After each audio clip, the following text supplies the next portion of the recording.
everybody, to our, this is actually our third literary event in the early fall season here at the Korea Society.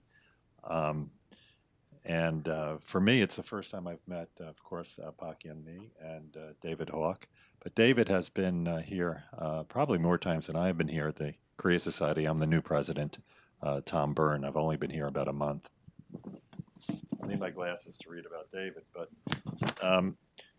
David Hawk is a recognized and leading expert on human rights in a number of countries, most notably Cambodia and North Korea. David was the executive director of Amnesty International USA during its formative stage in the 1970s. He also directed the UN Human Rights Office in Cambodia during the mid-1990s, when it was the largest field operation for the UN High Commissioner for Human Rights.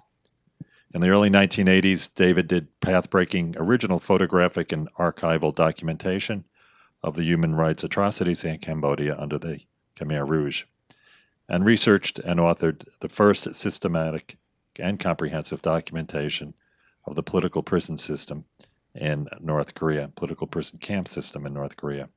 He has served on the board of directors of Amnesty International USA and Human Rights Watch Asia. His most recent publications include The Hidden Gulag and Pursuing Peace While Advancing Rights, The Untried Approach to North Korea. He attended Cornell, Columbia, and Oxford universities and currently teaches at Hunter College, CUNY,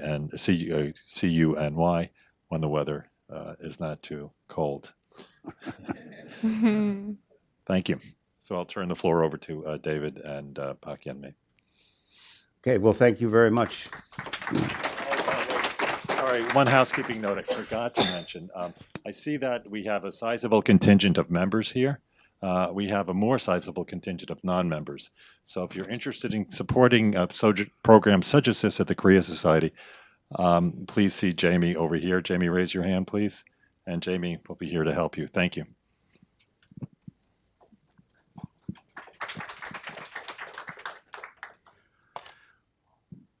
Last year, we reached an important and rather high plateau in terms of trying to promote human rights in North Korea and mobilize diplomatic pressure on the DPRK to recognize they had serious human rights problems that needed to be addressed if they want normalized relations with the rest of the outside world. That plateau occurred because of a report published last February by the UN Commission of Inquiry, which is a very, very high-level study, and which is mentioned in Yeon-mi's book. And that then the General Assembly endorsed the findings and recommendations of the Commission of Inquiry, and the General Assembly, by an overwhelming resolution, recommended to the UN Security Council that the Security Council refer the human rights situation in North Korea to the International Criminal Court for prosecution of crimes against humanity committed by the regime. Usually at the UN, human rights issues are shunted off to Geneva, and both Yeon-mi and I participated in discussions Monday a week ago at the UN Human Rights Council. It's only for worst case country situations that the General Assembly itself takes up human rights issues. And it's really only for the very, very worst case human rights situations that the UN General Assembly takes up human rights issues. It occurred in Yugoslavia, the former Rwanda, in Sudan, and now the human rights situation in North Korea is on the standing agenda of the UN Security Council. It's possible that if there's another North Korean missile test or another nuclear test by North Korea, that the human rights situation will be addressed at the same time as the security issues, but if not, by late December, the Security Council will have another consideration of the human rights issues in North Korea. When it came up at the Security Council last December, China indicated that it would veto any attempt by the Security Council to refer North Korea to the International Criminal Court. And that's where it stands now. We don't know how upset China will be if North Korea does another nuclear test. But these issues will be addressed again at the General Assembly and UN Security Council this fall. Now, those of us who have worked to try to document the violations have done about as much as we can do. From here on in, it's really up to North Koreans to find their own voice. There are 27,000 North Korean refugees currently living in South Korea, and they have begun to find their voices in Korean language by the refugees and the refugee NGOs based in Seoul. But it's also enormously important for North Korean refugees to find their voice in English, since it's the international language, not only of Asia, but globally, it's everybody's second language. So it's necessary that North Koreans find their voice in English. Within the last decade or so, probably 3/4 of the North Koreans who flee to China and the North Koreans who then flee from China to South Korea are women. And we're fortunate that in the last year, North Korean women refugees in Toronto, London, and Seoul have all published English language memoirs of their experiences in North Korea. And we're those of us who live in and around New York City are fortunate that there's now a North Korean voice speaking in English, based more than temporarily, we hope, in the New York City area. And that's Yeon-mi. And hers is a survivor's story. She is a victim and a survivor of a vast and varied criminal enterprise around the world, the global scourge of human trafficking, violence against women, and rape. She was trafficked in China and raped. Her mother was trafficked in China and raped. And the middle part of her book describes the situation that they were caught in. There are thousands of North Korean women who are stuck in China, where they're subjected to the risk of trafficking because of the terrible mistreatment of North Korean women face if they are forcibly repatriated from China to North Korea. But the harsh punishments that the North Korean women in China face if repatriated to North Korea keeps those women in China, where they are trapped in the situation that Yeon-mi describes. There's the Committee for Human Rights in North Korea published a report rather, in 2007 called "Lives for Sale," which is based on the interviews with 50 former trafficked North Korean women in China. So you can read about the phenomena of repression of trafficked women in China in a report such as Lives for Sale. But you can also read about it in vastly more intimate and personal details by reading Yeon-mi's book. But there's, apart from the terrible ordeals that she and her mother were forced to endure while she was in China because of the fear of even worse situation if they got caught by the Chinese police and sent back to North Korea.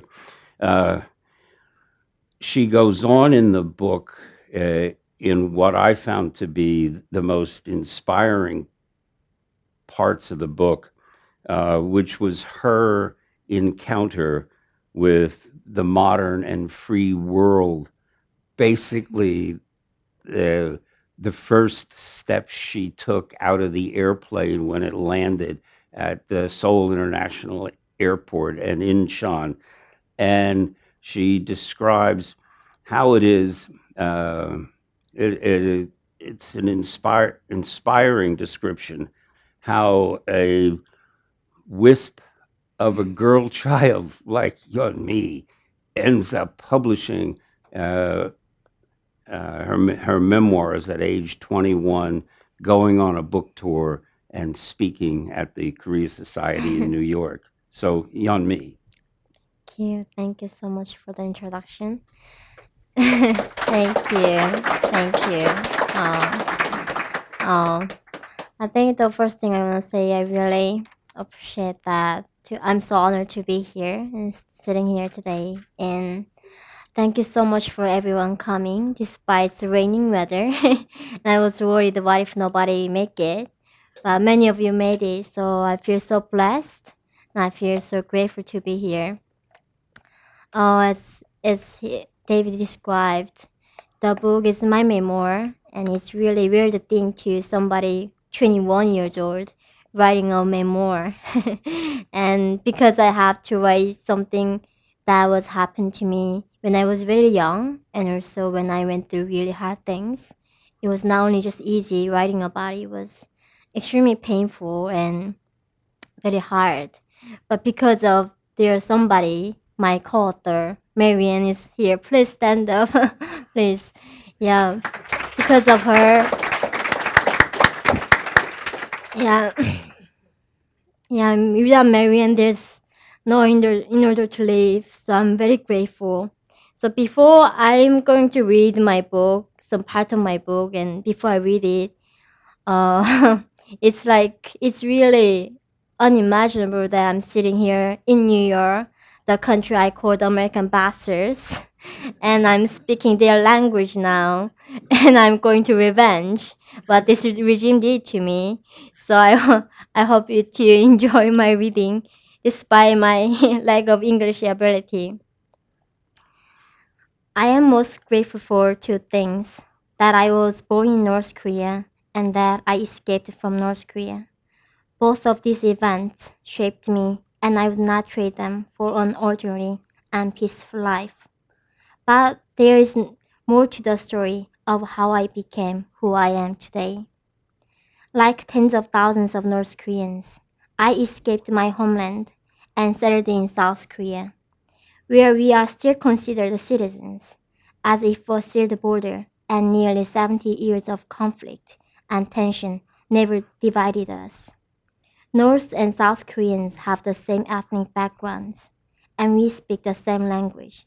Except in the North, there are no words for things like shopping malls, liberty, or even love. At least, as the rest of the world knows it. The only true love we can express is worship for the Kims, a dynasty of dictators who have ruled North Korea for 3 generations. The regime blocks all outside information, all videos and medias, and jams radio signals. There's no World Wide Web and no Wikipedia. The only books are filled with propaganda telling us that we live in the greatest country in the world, even though at least half of North Koreans live in extreme poverty and many are chronically malnourished. My former country doesn't even call itself North Korea. It claims to be Joseon, the true Korea, a perfect socialist paradise where 25 million people live only to serve the supreme leader, Kim Jong-un. Many of us who have escaped call ourselves defectors because that by refusing to accept our fate and die for the leader, we have deserted our duty. The regime calls us traitors. If I try to return, I would be executed. The information blockade works both ways. Not only does the government attempt to keep all foreign media from reaching its people, it also prevents outsiders from learning the truth about North Korea. The regime is known as the Hermit Kingdom because it tries to make itself unknowable. Only those of us who have escaped can describe what really goes on behind the sealed borders. But until recently, our stories were seldom heard. I arrived in South Korea in the spring of 2009, a 15-year-old with no money and the equivalent of 2 years of primary school. 5 years later, I was a sophomore at a top university in Seoul, a criminal justice major with a growing awareness of the burning need for justice in the land where I was born. I have told the story of my escape from North Korea many times, in many forums. I have described how human traffickers tricked my mother and me into following them to China, where my mother protected me and sacrificed herself to be raped by the broker who had targeted me. Once in China, we continued to look for our sister without success. My father crossed the border to join us in our search, but he died of untreated cancer a few months later. In 2009, my mother and I were rescued by Christian missionaries who led us to Mongolian border with China. From there, we walked through the frigid Gobi Desert one endless winter night, following the stars to freedom. All this is true, but it is not the whole story. Before now, only my mother knew what really happened in the 2 years that passed between the night we crossed the Yalu River into China and the day we arrived in South Korea to begin a new life. I told almost nothing of my story to the other defectors and human rights advocates I met in South Korea. I believe that somehow, if I refused to acknowledge the unspeakable past, it wouldn't disappear. I convinced myself that a lot of it never happened. I told myself to forget the rest. But as I began to write this book, I realized that without the whole truth, my life would not have power, no real meaning. With the help of my mother, the memories of our lives in North Korea and China came back to me like scenes from a forgotten nightmare. Some of the images reappeared with a terrible clarity, others were hazy or scrambled like a deck of cards spilled on the floor. The process of writing has been the process of remembering and of trying to make sense of out of those memories. Along with the writing, reading has helped me order my word. As soon as I arrived in South Korea, I could get my hands on translations of the world's great books. I began devouring them. Later, I was able to read them in English. As I began to write my own book, I came across a famous line by John Didion. We tell ourselves stories in order to live. Even though the writer and I come from such a different culture, I feel the truth of those words echoing inside me. I understand that sometimes the only way we can survive our own memories is to shape them into a story that makes sense out of events that seem inexplicable. Along my journey, I have seen the horrors that humans can inflict on another, but I've also witnessed acts of tenderness and kindness and sacrifice in the worst imaginable circumstances. I know that it is possible to lose part of your humanity in order to survive. But I also know that the spark of human dignity is never completely extinguished, and that given the oxygen of freedom and the power of love, it can grow again. It's the part of my book. And thank you. Thank you. Let me ask you Mhm. 2 or 3 questions, and then we'll open it up to Mhm. see if members of the audience would like to ask you some questions. When you first started giving your testimony Mhm. publicly in English, I Yes. think it was a conference in Dublin. In Dublin, in Ireland. Ireland, yes. In response, the North Korean government put together a TV program where they got some of your relatives and your neighbors Yes. to attack you and claim that what you were saying is lies. Uh, now, since then, your book, I guess it's just been published. Yes, like yesterday. Um, Yeah.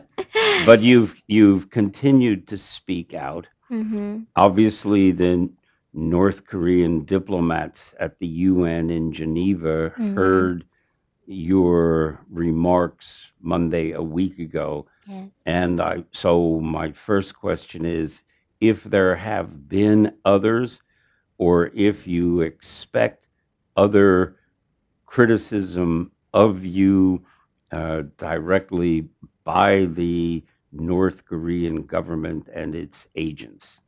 Do I expect more? Yeah, you expect more? Oh, absolutely. I mean, obviously, Kim Jong-un doesn't like me, and I expect him to do something now. Because to me, actually, when they released the videos of my relatives on YouTube, in one side, it was really evil to use somebody who I really care and denounce me. But in another way, I was so happy to see them. Yeah.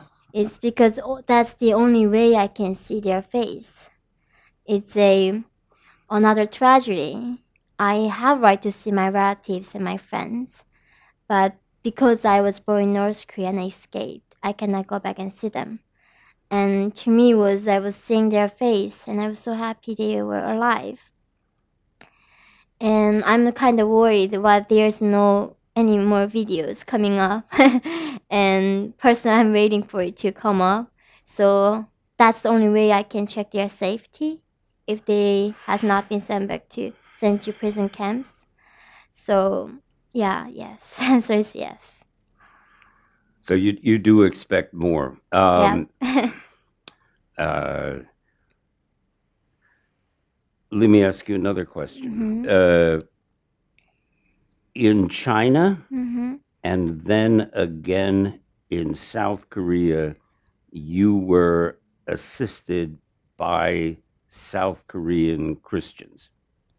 And then it was an American Christian group that brought you to the United States for the first time, if I read your book correctly. Yeah, I just applied their program. So they didn't like bring me, but I voluntarily came to their program in Texas. So these South Korean and American Christians were doing, we would say, God's work, so to speak.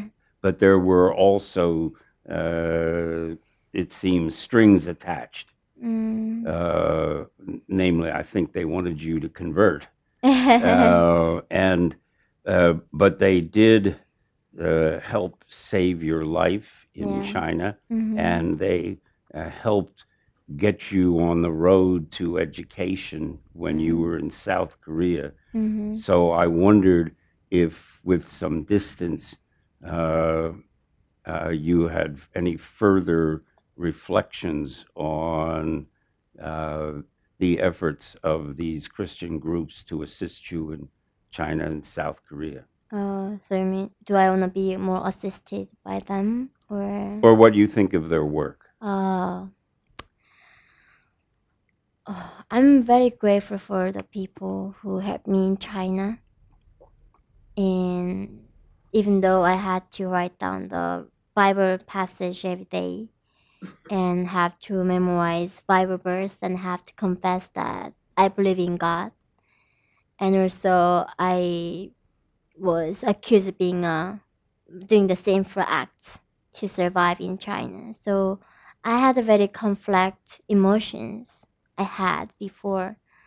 But I don't know. It's a I think what they are doing is very important. These groups, they are paying attention where there's no justice. There are not many people are helping with.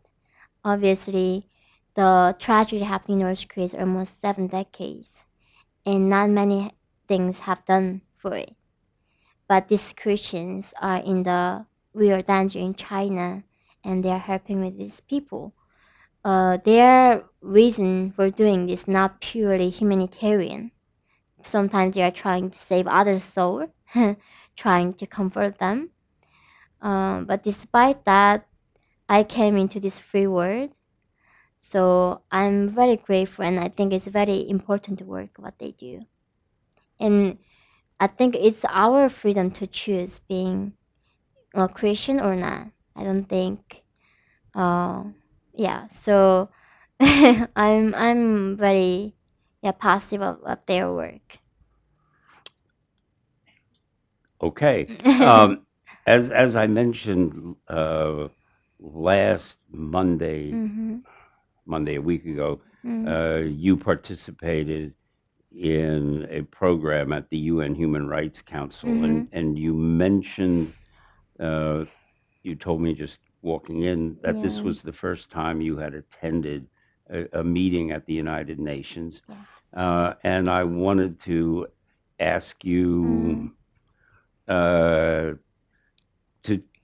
talk a little bit what it felt like coming from what you went through, uh, uh, and then sitting down in a room with 190 ambassadors, Yeah. including the ambassadors and other diplomats from North Korea, and hearing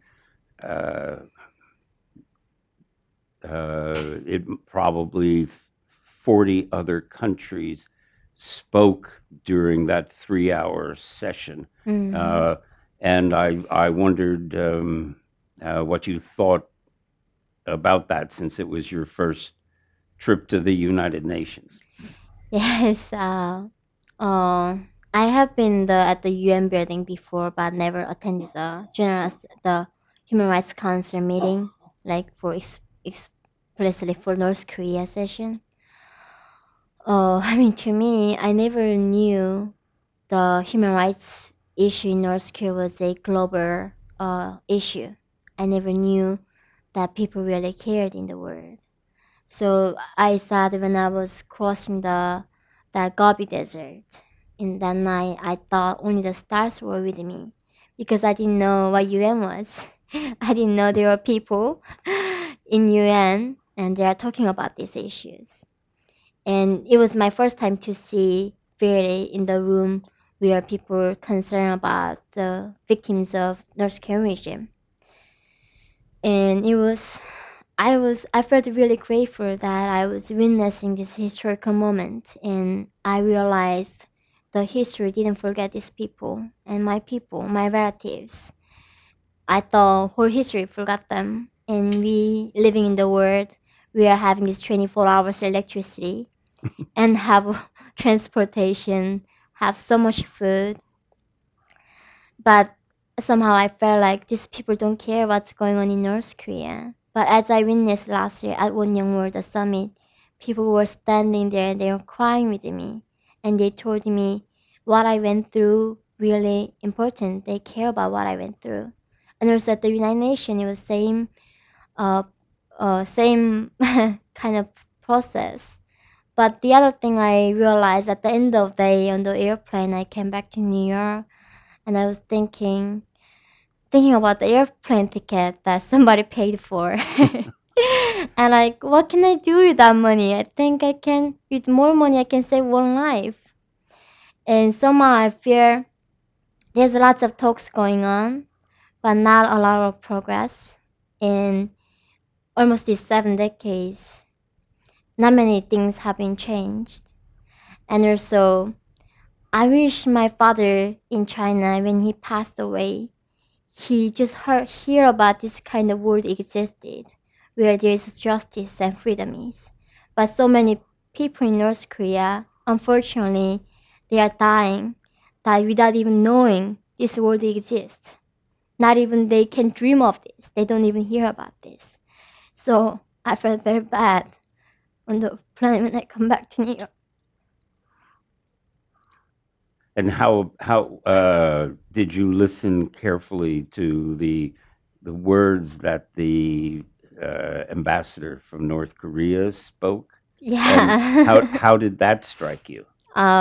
I heard that later it's the South Korean journalist asked the North Korean DPRK's ambassador, what did you think about my testimony? And he said, she's a fake. She's the propaganda puppet of the West. So they firmly believe that the United States trained me to be like this and sitting here today. So, and they're, as always, what they are saying is very, ridiculous. That's all I can say. How maybe, I don't know, they're really crazy how they believe what they're saying in that chair. Oh, well, actually, I have many more questions I could ask you. Both your mother was imprisoned in a mobile labor brigade, Yes. and your father was sent to one or two prison camps where he suffered a great deal. Okay, well, thank you all, and we're actually not ending on a sad and tragic note about the human condition, because we have Yeon-mi here and David, who's done wonderful work, and Marianne, who's written this all up so we can read it, and very well written book. I enjoyed it very much, the parts I read. I didn't read all of it. So thank you all for coming.